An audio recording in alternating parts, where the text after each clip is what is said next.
नमस्कार। यह है कहानियों का अद्भुत संसार किस्सा कहानी और कृष्ण जन्माष्टमी के अवसर पर आज मैं आपको सुना रहा हूं कहानी श्याम की राधा, जिसे लिखा है मैंने। शाम का धुंधलका छाने लगा था। घर लौटती गायों के गले में बंधी घंटियों की रुंझुन से माहौल में एक अद्भुत संगीत घुल रहा था। दो सहेलियों के साथ चल रही राधा के कदम थे कि आगे ही नहीं बढ़ रहे थे। राधा दो कदम चलती और ठिठक जाती। सहेलियों ने टोका दिया, चल ना चल। मन में गजब की दुविधा थी। कृष्ण से मिलने की इच्छा, जैसे किसी प्यासे हिरन को पानी की तलाश हो, पर मन में शर्म की चेहरा लाल हुआ जाता था। यमुना तट पर आकर सहेलियां रुक गईं। अब आगे तुम्हें ही जाना होगा। राधा आगे चल पड़ी, पर हर दो चार कदम के बाद पीछे मुड़कर देखती थी। राधा आगे चल पड़ी, लेकिन हर दो चार कदम के बाद पीछे मुड़कर देखती थी। आगे वो तय जगह थी जहां गायें चराकर लौटे गोपाल यानी राधा के कृष्ण उनकी राह देख रहे होंगे। पर वो न जाने कितनी बार कृष्ण से मिल चुकी है। मन नहीं भरता, न कृष्ण की छवि से, न उनकी बांसुरी की धुन से, न उनकी बातों से। उनके प्रेम से मन भरने का तो प्रश्न ही नहीं। राधा नदी की पानी में परछाएं देखने लगी। वहां भी उनको कृष्ण ही दिख रहे थे। जिस दिन से राधा मिली है कृष्ण से, राधा कहां रही है वो, बस खुद भी कृष्ण होकर रह गई है। वो जब पहली बार मिली थी कृष्ण से, तब से अलग होने के बारे में सोचना तक भारी है। पहली बार की मुलाकात के बारे में सोचते ही राधा मुस्कुरा उठी थी। कृष्ण ने उनकी मटकी तोड़ दी थी।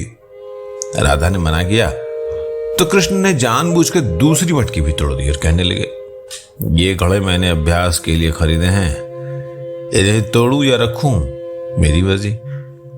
राधा को बहुत बुरा लगा था। कितने जतन से गीली मिट्टी से मटके बनाए थे, उन्हें सुखाना और पकाना, फिर प्यारे रंगों से सजाना, और कृष्ण उनको तोड़ने के बाद कह रहे थे, अपनी वस्तुओं से इतना मोह ठीक नहीं।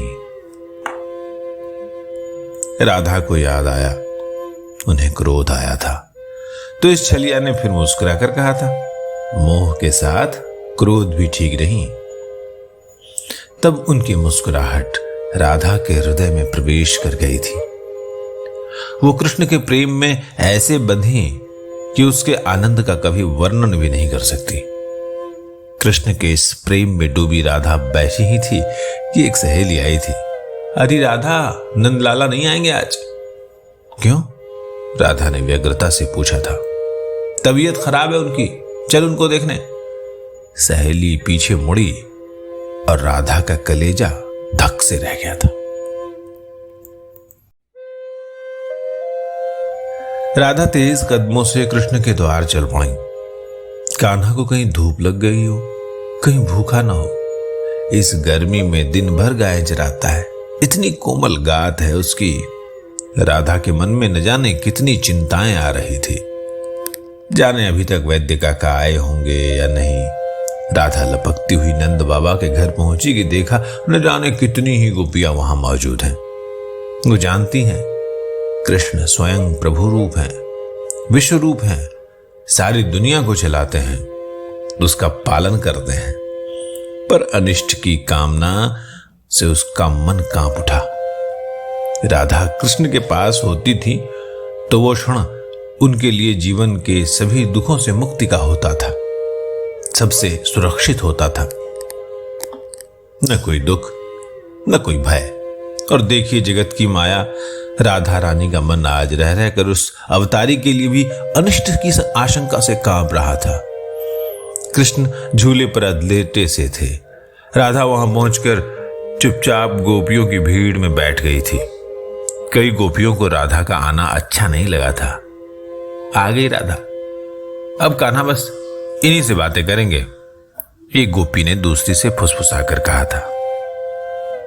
हम भी तो कान्हा से इतना प्रेम करती हैं, लेकिन राधा पर कान्हा की इतनी विशेष कृपा क्यों? दूसरी गोपी ने तीसरी को कहा था। कृष्ण आंखें बंद किए चुपचाप लेटे थे। राधा थोड़ा पीछे ही थी। भीड़ की फुसफुसाहट पर ध्यान दिए बगैर उन्होंने बगल की गोपिका से पूछा था, क्या हुआ नंदलाल को, ज्वर तो नहीं?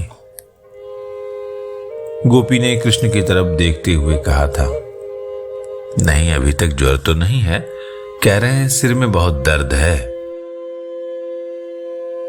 राधा धीरे से उठकर कृष्ण के झूले पर बैठ गई और उतने ही प्रेम से कृष्ण के माथे पर हथेलियां फिराई थी। तब कृष्ण ने धीरे धीरे आंखें खोली थी। राधा ने कहा, ज्वर है, बहुत तीव्र। गोपियां दुखी हो गई। प्यारे कान्हा बीमार हो गए थे। एक गोपी ने कहा, अभी तक तो ज्वर नहीं था। राधा ने कहा, ज्वर है तो ज्वर हो गया। पर अभी विवाद का समय नहीं था। प्रश्न था कि कान्हा ठीक कैसे होंगे। राधा बैठी रही। कृष्ण का उपचार शुरू हो गया था। वैद्य काका लगे हुए थे। उन्होंने कृष्ण का सिर दबाया, तेल लगाया, औषधि दी, लेकिन हर बढ़ते क्षण के साथ कृष्ण का ज्वर और पीड़ा बढ़ती ही जा रही थी। उस पीड़ा में भी कृष्ण ने आंखें खोली थी।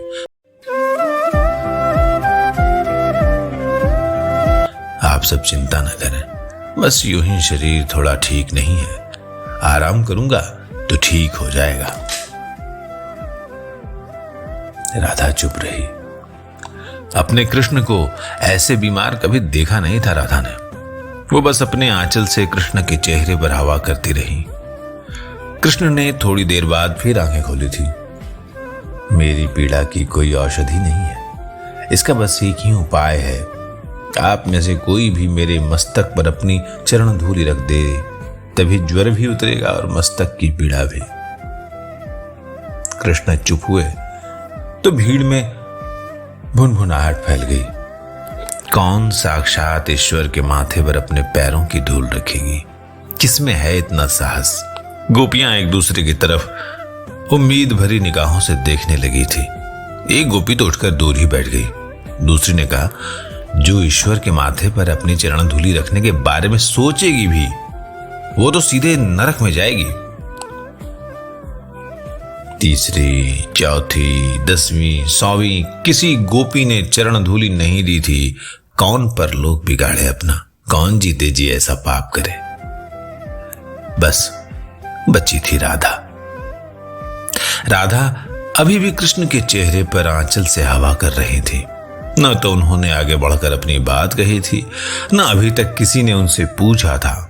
वो तो कृष्ण में मगन थी। एक गोपी ने राधा से पूछा था, तुम दोगी चरण धूलि? राधा ने कुछ प्रश्न नहीं किया, बस एक कपड़ा जमीन पर बिछा दिया था।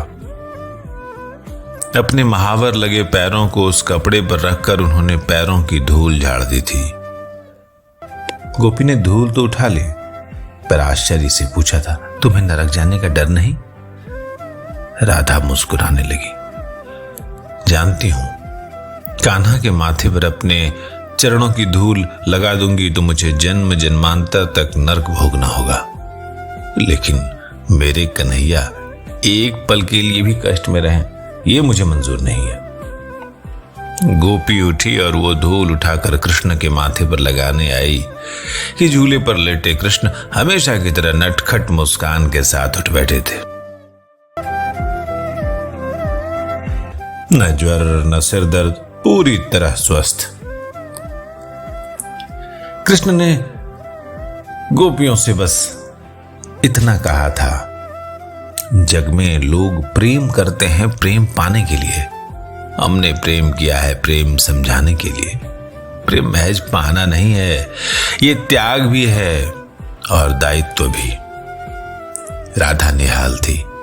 कभी वो कृष्ण के माथे पर हिलते मोर मुकुट को देख रही थी, कभी कान्हा की बोलती आंखों को, कभी माधव की मुस्कुराहट को, और पूरी प्रकृति राधा कृष्ण के इस प्रेम की जय जयकार कर रही थी। बोलिए प्रेम से भगवान कृष्ण की जय।